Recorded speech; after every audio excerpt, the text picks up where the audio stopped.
এটা আমাদের কথাবার্তায় চলে আসে এবং ব্যাপারটি নিয়ে অনেকেই কষ্ট পেয়ে থাকেন শুধুমাত্র বিষয়টি ভালোভাবে না বোঝার কারণে। আর তাই আজকের খুতবার বিষয় হলো কেন বিপদ আপদ আসে, কেন জীবনে বিপদ ঘটে। আর আমরা যদি এই বিষয়টিকে আমাদের ইমানের অংশ হিসাবে না দেখি, তখন আমরা অনেক সময় বিপদগ্রস্ত কাউকে এমন কিছু বলে বসি যা কিনা তাকে আরো বেশি কষ্ট দেয়। উদাহরণস্বরূপ, এই তো কিছুদিন আগে আমি কথা বলছিলাম আমার দূর সম্পর্কের এক আত্মীয়ের সাথে। কথা হচ্ছিল আমাদের প্রয়াত দাদিকে নিয়ে। উনি মারা গেছেন, আল্লাহ ওনাকে রহম করুন।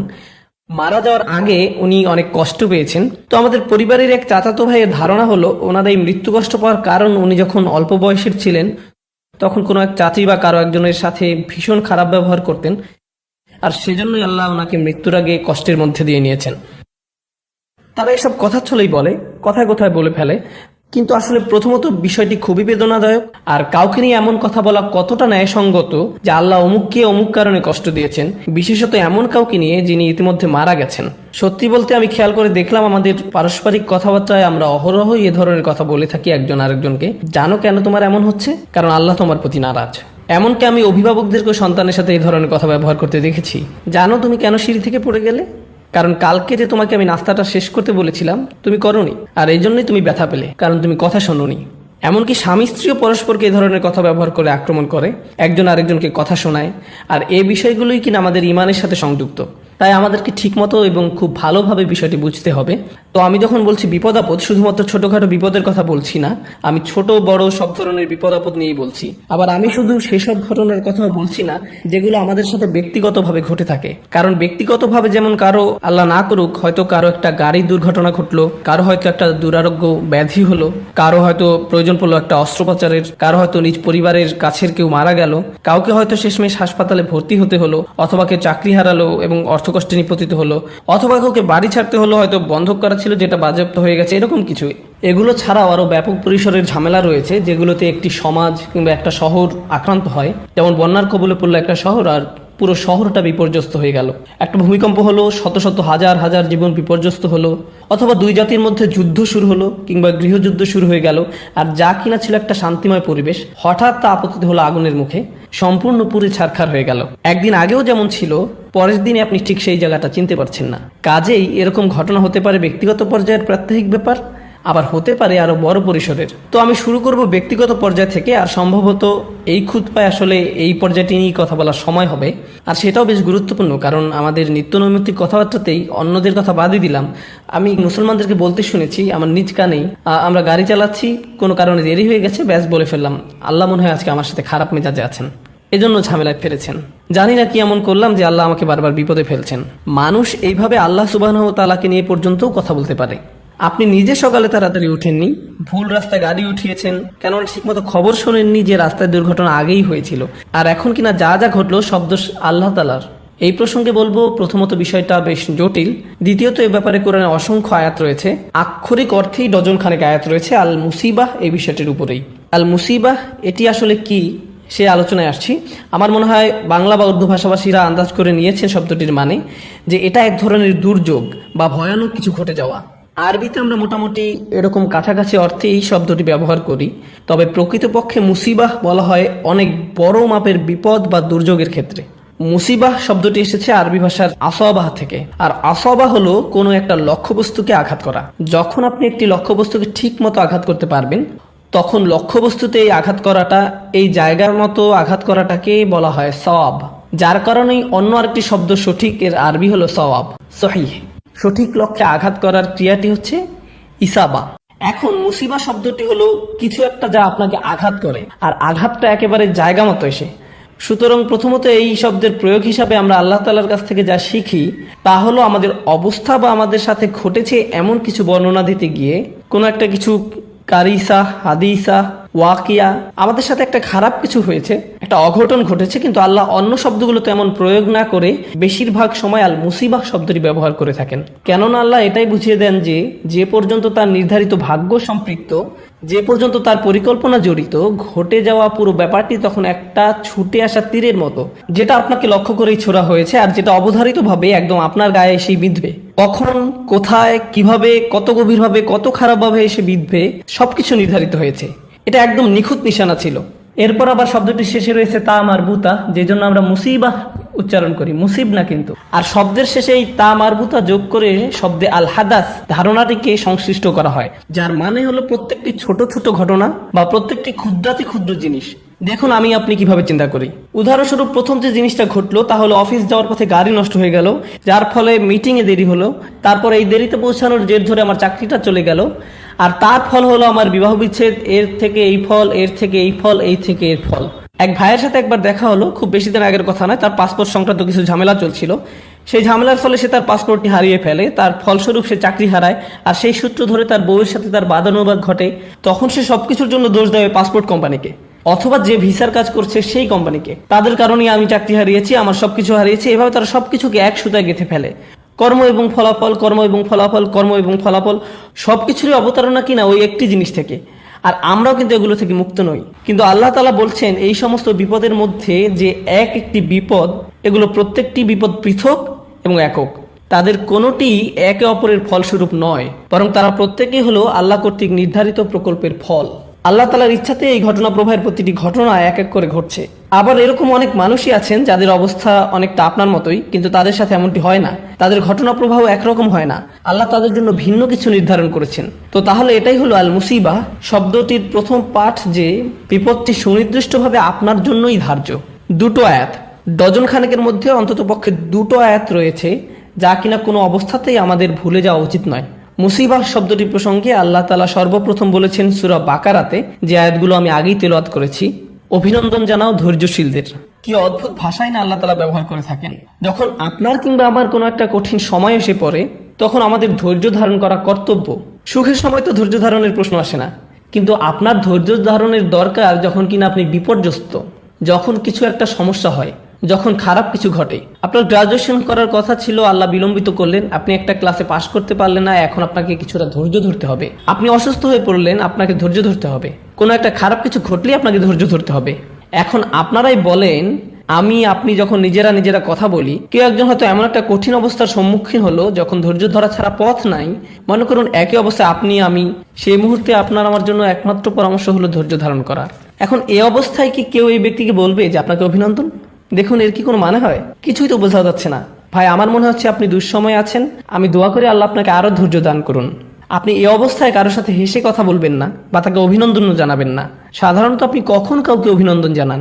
যখন কিনা তার একটা খুশির কিছু ঘটে, যখন কিনা তার সবকিছু পরিকল্পনা অনুযায়ী সংঘটিত হয়। কেউ তার পছন্দের চাকরিটা পেয়ে যায়, কারো পদোন্নতি হয়, অথবা কেউ বিয়ে করার কথা ভাবছে, পছন্দ মতো সবকিছু ঠিকঠাক হয়ে যায়।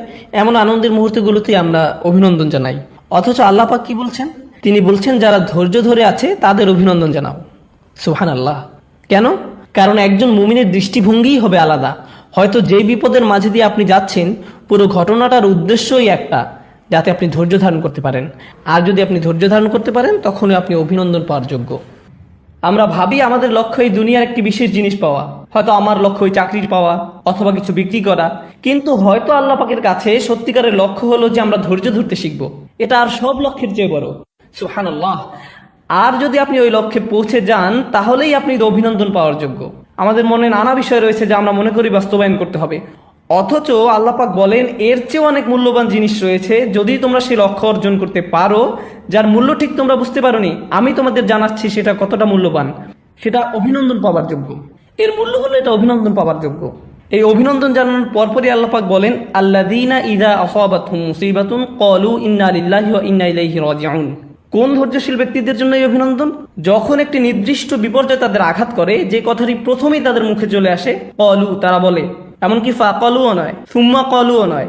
আল্লাহ পাক বলছেন না যে তখন তারা বলে, যদি এটা ঘটে বা যখন ঘটে তখন তারা বলে। বাক্যটিতে কোনো যখন বা তখন নেই। এখানে বলা হয়নি ফাকালু। কেন নেই? কারণ এটা হতে হবে তাৎক্ষণিক জবাব। আমরা ফিজিক্স অথবা মেডিসিন বা বায়োলজিতে পড়ে থাকতে পারি ক্রিয়া প্রতিক্রিয়ার ব্যাপার। যখন একজন ডাক্তার আমাদের শরীরে প্রতিক্রিয়া লক্ষ্য করেন, তখন সে হাঁটুতে হালকা করে আঘাত করেন এবং পা তাৎক্ষণিকভাবে একটু উপরে উঠে যায়। তারা এই রিফ্লেক্সগুলো পরীক্ষা করে। এই আয়াতটি আমাদের এটাই শিখাতে চাচ্ছে যে যখন যাবতীয় বিপদ আপদ আপনার উপরে আসবে, আমাদের একটি তাৎক্ষণিক প্রতিক্রিয়া হওয়া উচিত। প্রতিক্রিয়া কখনোই দেরিতে হয় না, সঙ্গে সঙ্গে হয়ে যায়। এটা এমনিতেই চলে আসে। আর কি চলে আসে? ইন্না লিল্লাহ। কোনো সন্দেহ নেই আমরা আল্লাহর জন্যই, ওয়া ইন্না ইলাইহি রাজিউন, এবং কোনোই সন্দেহ নেই আমরা একমাত্র তার কাছেই ফিরে যাব, অর্থাৎ আমাদেরকে আমাদের মালিকের কাছেই ফিরিয়ে দেওয়া হবে। বিপদের সময় এই আয়াতটি কেন গুরুত্বপূর্ণ? আমাদেরকে এর হিকমত সম্পর্কে ভাবতে হবে যে যখনই কোনো বিপদ আপদ আসে কেন আমরা ইন্না লিল্লাহি ওয়া ইন্না ইলাইহি রাজিউন পড়ি। যখনই আপনি ফোনে কোনো খারাপ খবর শুনলেন তখনই কেন আপনি ইন্না লিল্লাহি ওয়া ইন্না ইলাইহি রাজিউন পড়েন। এখন প্রথমে বুঝতে চেষ্টা করুন যে আপনি যদি এটা বলেন তাহলে কোরআন আপনার জন্য একটি পুরস্কার বরাদ্দ করেছে। প্রথমে আমি আপনাদের সাথে সেই পুরস্কারটি শেয়ার করতে চাই। ঠিক আগের আয়াত থেকে আল্লাহ আদেশ করেছিলেন মুমিনদেরকে অভিনন্দন জানাতে। এখানে আদেশটি হলো আমর ফিল মুফরাদ। এখানে বহুবচন অবাশশির সাবিরিন বলা হয়নি, বরং বলা হয়েছে অবাশশির সাবিরিন, যা এক বচন। অভিনন্দন জানান তাকে যার ধৈর্য রয়েছে। এখানে অভিনন্দন জানানোর আদেশটি এক বচনে ব্যবহৃত হয়েছে। আর যখন আল্লাহ পাক শুধুমাত্র একজনকে আদেশ করছেন তখন এটি আমাদের নবী সাল্লাল্লাহু আলাইহি সাল্লামের উপর সরাসরি আদেশ, অর্থাৎ রাসূল সাল্লাল্লাহু আলাইহি সাল্লাম তার নিজ মুখ থেকেই ধৈর্যশীলদের অভিনন্দন জানাবেন। আর এর পরের আয়াতটিতে তিনি বলছেন যারা ইন্না লিল্লাহি ওয়া ইন্না ইলাইহি রাজিউন বলছে বিপদের সময়, আল্লাহ পাক আমাদেরকে তাদের অন্তর্ভুক্ত করুন। যখন আমরা কিয়ামতের দিন দাঁড়িয়ে থাকবো আমরা যেন তাদের অন্তর্ভুক্ত হই যাদের রাসূল সাল্লাল্লাহু আলাইহি সাল্লাম নিজে অভিনন্দন জানাবেন। এই আয়াতটিতে এটাই বলছে যে রাসূল সাল্লাল্লাহু আলাইহি সাল্লাম নিজে তাদেরকে অভিনন্দন জানাবেন যারা এই কাজটি করে, আর আমরা অবশ্যই তার কাছ থেকে অভিনন্দন পেতে চাই। যখন আমাদের পরিবারের কেউ আমাদের অভিনন্দন জানায় তখন এক ধরনের অনুভূতি হয়, যখন স্কুলের প্রিন্সিপাল অভিনন্দন জানায় তখন এক ধরনের অনুভূতি হয়, আবার যখন ভার্সিটির ডিন আমাদের অভ্যর্থনা জানায় তখন এক রকমের অনুভূতি হয়। আর যখন রাসূল সাল্লাল্লাহু আলাইহি সাল্লাম ওই ধৈর্যশীলদের অভ্যর্থনা জানাবেন, আল্লাহ পাক তাকে আদেশ করেছেন তাদের অভিনন্দন জানাবার জন্য, আমরা অবশ্যই সেই ধৈর্যশীলদের একজন হতে চাই। এটাই সেই পুরস্কার। এখন আমরা ইন্না লিল্লাহি ওয়া ইন্না ইলাইহি রাজিউনে ফিরে যাই। কিছু উদাহরণ দেওয়া যাক। আমি জানি আপনাদের কারো কারো সমস্যা হয়তো এর চেয়ে অনেক বড় যে উদাহরণটি আমি দিচ্ছি আমার কল্পনা থেকে। আপনারা আমার ব্যাপারেই ভাবুন উদাহরণগুলো। ধরুন আমি একটি প্রাইভেট কার ড্রাইভ করছি, একদম নতুন কেনা, কিন্তু কিছুক্ষণ পরেই গাড়িটিতে কোনো একটি সমস্যা দেখা গেল, বাধ্য হয়ে গাড়িটি সাইড করে রাস্তার পাশে রাখতে হলো। প্রচন্ড রাগ হলো আমার, অনেকগুলো টাকা দিয়ে গাড়িটা কিনলাম, কিভাবে হতে পারে এমন কিছু, জরুরি একটা কাজ মিস হয়ে যাচ্ছে, এই গরমে জ্যামের মধ্যে আটকে আছি, ওইদিকে এসিটাও ঠিক মতো কাজ করছে না, এই সব কিছুই নিজের মনে ভাবছি। কিন্তু একজন সত্যিকারের মুমিন হিসাবে যেটা ভাবা উচিত তা হলো ইন্না লিল্লাহি ওয়া ইন্না ইলাইহি রাজিউন। কেন? কারণ আমি ভাবছি গাড়িটার উপর আমি বিরক্ত, কারণ আমি এটার মালিক, গাড়িটা আমারই, কিন্তু আমি নিজেকে মনে করিয়ে দিচ্ছি যে আমি কিছুরই মালিক নই, বরং আমি নিজেও অন্য কারো সম্পত্তি। আমি একমাত্র আল্লাহ, তিনি তো আমার মালিক, কোনো সন্দেহ নেই আমি তারই জন্য। কিভাবে তাহলে আমি অভিযোগ করব কিছুর ব্যাপারে? আমি তো কিছুরই মালিক নই। মানুষ তখনই রেগে যায় যখন সে প্রাপ্য কিছু আশা করে। যখন আমার কিছু পাওয়ার কথা ছিল, যখন আমার ফোন ঠিক মতো কাজ করছে না, গাড়িটা ঠিকভাবে কাজ করছে না, লাইটটা অন হচ্ছে না, যখন প্রাপ্য কিছু আমরা না পাই তখনই আমরা রেগে যাই। অথচ এই আয়াতটিতে আমরা বলি ইন্না লিল্লাহ, আমরা মেনে নেই যে আসলে আমাদের প্রাপ্য বলতে কিছু নেই, আমি তো আল্লাহরই জন্য, তিনি আমার মালিক, সবকিছু তার প্রাপ্য, আমার নয়। এটা সব কিছুকে শান্ত করে দেয়। তখন এই দুনিয়ায় আমরা যা পাই সবকিছু উপহার স্বরূপ, এমন কিছু নয় যে আমরা অর্জন করি, বরং উপহার মাত্র। আর যখন কিছু পাই না তখন বুঝতে পারি যে এটা তো আমার প্রাপ্যই নয়।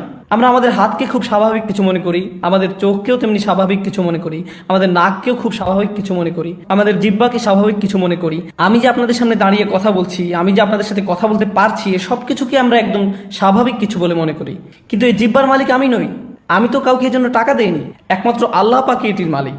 তাই যদি কখনো তোতলামি চলে আসে, ইন্না লিল্লাহ। আর এই সমস্যাটার দ্বিতীয় অংশ, আল্লাহ পাক কিভাবে আমাদের ধর্মের সকল সমস্যার সমাধান দেন, কি জ্ঞান গর্ভ দিক নির্দেশনাই না আল্লাহ আমাদের দিয়েছেন যখন আমরা বিপদে পড়ি। দ্বিতীয় অংশ হলো ইন্না ইলাইহি রাজিউন, কোনো সন্দেহ নেই তার কাছে আমরা ফিরে যাব। কেন এটা গুরুত্বপূর্ণ? কারণ আমি আপনি এই মুহূর্তে যে বিপদেই থাকি না কেন সেটা চিরস্থায়ী নয়, চিরস্থায়ী নয়। সেটা হোক সেটা টাকা পয়সার সমস্যা, স্বাস্থ্যগত সমস্যা, পরিবার নিয়ে সমস্যা, ইমোশনাল সমস্যা, শারীরিক সমস্যা, যেটাই হোক কোনোটাই চিরস্থায়ী নয়। কারণ আমি আপনি আমরা নিজেরাই চিরস্থায়ী নই। যখন আমরাই স্থায়ী নই তাহলে আমাদের সমস্যাগুলো কিভাবে স্থায়ী হবে? আমরা নিজেরাই আল্লাহ পাকের কাছে ফিরে যাব। এই সমস্যাটা তো কিছুই নয়, বরং ভুলে যান এটি, কারণ আমরাই তো থাকবো না। শুধু যে ঝামেলাগুলো থাকবে না তা নয়, আমরাই থাকবো না, আমাদেরকে আল্লাহর কাছে ফিরে যেতে হবে। সবকিছু সঠিক দৃষ্টিকোণ থেকে বিচার করুন, আর তখনই আপনি বুঝতে পারবেন যে আসলে আপনার কি নিয়ে চিন্তা করা উচিত। সার্বিক দিক থেকে সবকিছু বিচার না করলে যে কোনো ভুল ব্যাপারে আপনি মনোনিবেশ করতে পারেন। আমার শিক্ষক সবসময় একটা উদাহরণ দিতেন যে যদি কোনো বিল্ডিংয়ের ভিতরে থাকো, যদি সেখানে আগুন লাগে, আপনি সেই দালানের ভিতরে আপনি কারোর সাথে ঝগড়া করছেন যে কোন দেয়ালে কোন রং করা যায়। আমার মনে হয় ধূসরের সাথে নীল রংটা ভালো লাগছে। জনাব, বিল্ডিংয়ে আগুন লেগেছে, আমাদের এখন সবার আগে পানি দরকার, আগুন নিভাতে হবে, এখান থেকে বের হতে হবে। এখানে আগের কাজ আগে করতে হবে। যখন আমরা পুরো প্রেক্ষাপট বুঝবো যে আরো বড় সমস্যা আছে, আর সেই সমস্যাটি হলো যে আমরা এখনো মেনে নেইনি আমরা আল্লাহ পাকের জন্য। হয়তো কখনো কখনো আমি আপনি সমস্যার মাঝে যাই এই জন্যই যাতে আল্লাহ পাক আমাদের মনে করে দিতে পারেন যে আমরা সবাই আল্লাহর জন্য। হয়তো আমি আপনি কোনো বিপদের মধ্যে দিয়ে যাচ্ছি এই জন্যই যে আল্লাহ আমাদেরকে সেই পুরস্কারটি দিতে চান যে আমরা শুধু জিহ্বা দিয়ে বলবো না, আমরা মন থেকে বলবো ইন্না ইলাইহি রাজিউন। শুধু এটাই অনেক বড় এক পুরস্কার। এটা যদি আমরা মনে গেঁথে নিতে পারি তবে ধৈর্য ধরা তখন অনেক সহজ হয়ে যাবে। আর যদি আপনি ধৈর্য ধরতে পারি, আল্লাহ পাক আমাদের ধৈর্যশীলদের অন্তর্ভুক্ত করুন, তবেই আমরা রাসূল সাল্লাল্লাহু আলাইহি সাল্লামের অভ্যর্থনা পাবো। শেষ বাকি কয়েক মিনিটে আমি বলতে চাই, এটা ছিল দুটি আয়াতের একটি, যে ব্যাপারে আমি কথা বলতে চেয়েছিলাম। বিপদের প্রতি আমাদের প্রতিক্রিয়া হলো ইন্না লিল্লাহি ওয়া ইন্না ইলাইহি রাজিউন। কিন্তু এখন শেষ কিছু মিনিটে আমি অন্য একটা বিষয় নিয়ে কথা বলতে চাই। জীবনে যত বিপদ আসে, সমস্যা বা চ্যালেঞ্জের মুখোমুখি হতে হয় তা নিয়ে। আর সেটা হলো, কোরআনে দু ধরনের আয়াত আছে। এক ধরনের আয়াতে আল্লাহ পাক বলেন, যা কিছু তোমাদের ক্ষেত্রে ঘটে, মা আসাবা মিন মুসিবাতিন ফিল আরদি ওয়ালা ফি আনফুসিকুম ইল্লা ফি কিতাবিন মিন ক্বাবলু আন নাবরাহা। জীবনে যত রকম বিপদ হয়, যেখানেই হোক, যার উপরই হোক, এমন কোন বিপদ নেই আকাশে মাটিতে, যেখানেই হোক, যেখানেই ঘটুক, যেটা আগে থেকে কিতাবে লেখা নেই। এটা পূর্ব নির্ধারিত, অর্থাৎ যে আল্লাহ পাকের কদর যেটা হবে। ধরুন একজন খুব অল্প বয়সে মারা গেল, আপনি এটা বলতে পারেন না যে আহা বেচারা পুরো জীবনটা সামনে পড়েছিল। না, তার ছিল না, এরকম কিছুর অস্তিত্ব নেই। তার জীবনটা ওইটুকুই নির্ধারিত। এই দুনিয়াতে তার সময় ওইটুকুই ছিল। আমার এই দুনিয়াতে থাকার সময় নির্ধারিত, আপনার সময় নির্ধারিত। আপনি বিভিন্ন কবরস্থানে গেলে দেখবেন কারো জন্ম 1901 সালে, মারা গেল 2013 সালে। আবার এটাও দেখবেন যে কেউ জন্ম নিল 2013 সালে, আবার মারা গেল 2013 সালে। এমন কবর আপনি পাবেন। আর এটা আল্লাহ পাক আগে নির্ধারণ করে রেখেছেন যে কতটুকু সময় আমরা প্রত্যেকে এই দুনিয়াতে থাকবো। এটা নির্ধারিত। আপনি বলতে পারেন না যে আজ যদি সে বেঁচে থাকতো, না না না না না, কারণ এটা ঠিক করা ছিল আগে থেকেই। আরেকটি ব্যাপার আল্লাহ পাক বলেন, মা আসাবা বি মুসিবাতিন ইল্লা বিইذনিল্লাহ।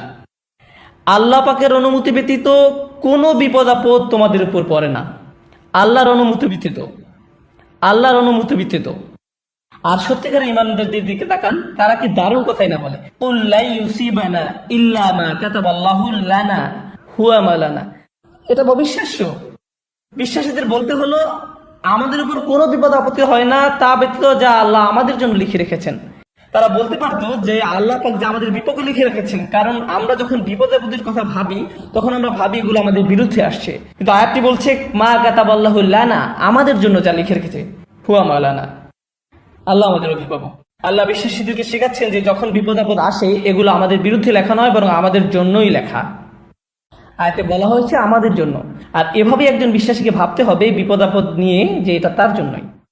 পবিত্র কোরআনে আরো কিছু আয়াত আছে, একটি দুইটি নয়, কয়েকটি, যেখানে বলা হয়েছে তোমাদের উপর যাই ঘটে, ফাআসাবাহুম সাইয়্যাতু মা আমিলু, সুতরাং তোমাদের মন্দ কাজের শাস্তি তোমাদের মাথায় আপতিত হয়েছে। ফামা আসাবা মিন মুসিবাতিন ফাবিমা কাসাবাত আইদিকুম ওয়া ইয়াফু আন কাসীর, তোমাদের উপর যেসব বিপদ আপদ আপতিত হয় তা তোমাদেরই কর্মের ফল। আল্লাহ পাক বলছেন এটা তোমার দোষ। কিছু আয়াতে আল্লাহ পাক এটাই বলেছেন যে এটা আল্লাহর সিদ্ধান্তের কারণে নয়, বরং তোমাদের নিজেদের কারণেই হয়েছে, এটা তোমার দোষ। এখন দুটি ব্যাপারে আমরা কিভাবে সিদ্ধান্ত আসবো যে কেন এটা হলো? প্রথম যে উপদেশটি আমি দিব, যে আল্লাহ পাক কখনই বলেননি কুল, তিনি বলেননি কুল, এটা তোমাদেরই দোষ। শুধুমাত্র সূরা আল ইমরানের একটি আয়াত ছাড়া, কুল হুয়া মিন ইনদি আনফুসিকুম। অন্য কথায় আমরা এটা কখনোই কাউকে বলতে পারবো না যে এরকম কিছু তোমার সাথে হচ্ছে কারণ এটা তোমার দোষ। কেউ ক্যান্সার আক্রান্ত হয়েছে, আপনি বলতে পারবেন না তোমার কারণে হয়েছে, তুমি 5 ওয়াক্ত নামাজ পড়োনি এই জন্য ক্যান্সার হয়েছে, এটা আপনি বলতে পারবেন না।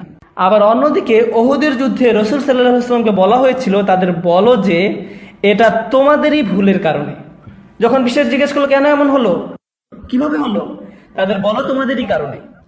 কারণ শুধুমাত্র ওহুদের যুদ্ধের ক্ষেত্রে কি হয়েছিল, বিশ্বাসীরা জয়মুখ দেখছিল, তারা জিতে গিয়েছিল, তারা সুবিধাজনক অবস্থানে ছিল, শত্রুরা পালিয়ে যাচ্ছিল, তখনই কিছু তীরন্দাজ তাদের নির্ধারিত স্থান ফেলে চলে গিয়েছিল, আর এই কারণে যুদ্ধের মোড় ঘুরে গিয়েছিল। এখন আপনারা তো আল্লাহ পাকে দোষ দিতে পারেন না, কারণ আপনারা একটি গুরুত্বপূর্ণ কাজ পালন করেননি, আপনাদের কারণে এই ক্ষতিটা হয়েছে। এই আয়াত থেকে আমরা এটাই শিখছি যে সবকিছুতে আল্লাহ পাকে দোষ দিলে চলবে না। আপনি স্পিড লিমিট অতিক্রম করে গাড়ি চালিয়েছেন, এরপর দুর্ঘটনায় হলো, তখন আপনি বলবেন না এটা আগে থেকে নির্ধারিত ছিল, আল্লাহ পাকের ইচ্ছায় এটা হয়েছে। না না না না না, আপনি স্পিড লিমিট অতিক্রম করেছেন, আপনি উম্মাদের মতো গাড়ি চালিয়েছিলেন, তাই এটা আপনারই দোষ। আপনার হয়তো গাড়িতে তেল ভরার কথা ছিল, কিন্তু আপনি বললেন ঘি বা অন্য কিছু, আর আপনার গাড়ি চলছে না, তখন আপনি বললেন ইন্না লিল্লাহি ওয়া ইন্না ইলাইহি রাজিউন, আমি কি করতে পারি? না না, এটা আপনার কর্মেরই ফল, তাই আপনাকেই দায়িত্ব নিতে হবে, আপনাকেই দায়িত্ব নিতে হবে। সবকিছুতে আল্লাহ পাকের দোষ দিলে চলবে না। আপনি নিজে চাকরির জন্য আবেদন করছেন না, সারাদিন বাসায় বসে আছেন, কেন আপনি চাকরি পাচ্ছেন না? আল্লাহ পাক কেন ফেরেশতাকে আপনার কাছে অফার লেটার সহ পাঠাচ্ছেন না? আর আপনি বলছেন আল্লাহ পাক যখন চাইবে তখনই হবে, ততক্ষণ পর্যন্ত ইন্না লিল্লাহি ওয়া ইন্না ইলাইহি রাজিউন। না, কোরআনে এভাবেই ভারসাম্য রক্ষা করা হয়েছে। যখন এমন কোনো ঘটনা ঘটে যেটি আপনার নিয়ন্ত্রণের বাইরে, সেটি আল্লাহ পাকের পক্ষ থেকে। বন্যার আক্রমণ আপনার নিয়ন্ত্রণের বাইরে, গাড়ি দুর্ঘটনা আপনার নিয়ন্ত্রণের বাইরে, আপনার কোনো গুরুত্বপূর্ণ অসুস্থতা ধরা পড়লো, এটা আপনার নিয়ন্ত্রণের বাইরে। কিন্তু অসুস্থতা হওয়ার কারণ যদি হয় আপনি দিনে 4 প্যাকেট সিগারেট খান, আপনার ডাক্তার বললো যে আপনি ডায়াবেটিকের পেশেন্ট, আর আপনি আবার আপনার চিনিতে কিছুটা চা ঢেলে খান, আপনি এরকম কিছু যদি করেন তাহলে আল্লাহ পাকের দোষ করতে পারবেন না। এটা মিন ইনদি আনফুসিকুম, আপনারই দোষ। কোরআন এই সমস্যার সমাধান চমৎকার ভারসাম্যপূর্ণভাবে করেছে। এটা বিশ্বাসীদের বুঝতে হবে কি করে দায়িত্ব নিতে হয় নিজের কর্মফলের। তবে যেটাই হোক, বিপদ যে কারণে আসুক, যদি সেটা মৃত্যু না হয়, এটা আল্লাহ পাকের কাছ থেকে একটি পুরস্কার, এটা আল্লাহর পক্ষ থেকে পুরস্কার, যেন আমরা শিক্ষা নিয়ে সামনে এগিয়ে যেতে পারি আর ভবিষ্যতে ভালো কিছু করতে পারি। কিছু মানুষ আছে যাদের চাকরি হারায়, তাদের মাঝে 2 ধরনের মানুষ আছে, কেউ নিজেকে দোষ দেয়, কেউ আবার আল্লাহ পাককে দোষ দেয়। কখনো কখনো এটা অর্থনৈতিক দুরবস্থার কারণ হতে পারে, কিন্তু আপনি যদি প্রতিদিন দেরি করে অফিসে আসেন, আপনার কাজ শেষ করেন না, ঠিকমতো যোগাযোগ রাখেন না, প্রতিদিন 30টা মেইল আসছে আপনি সেগুলো জবাব দিচ্ছেন না, তারপর আপনি বরখাস্ত হলেন, তখন আল্লাহ পাককে দোষ দিতে পারেন না। আপনার চাকরি যাওয়ার কথাই ছিল, আর যখন আপনি বরখাস্ত হলেন, এটা আল্লাহর পক্ষ থেকে পুরস্কার। কারণ পরের বার আপনি যখন চাকরি করবেন, আপনি আগের বারের মতো এই ভুলগুলো করবেন না, আপনি শিক্ষা নিয়ে নেবেন।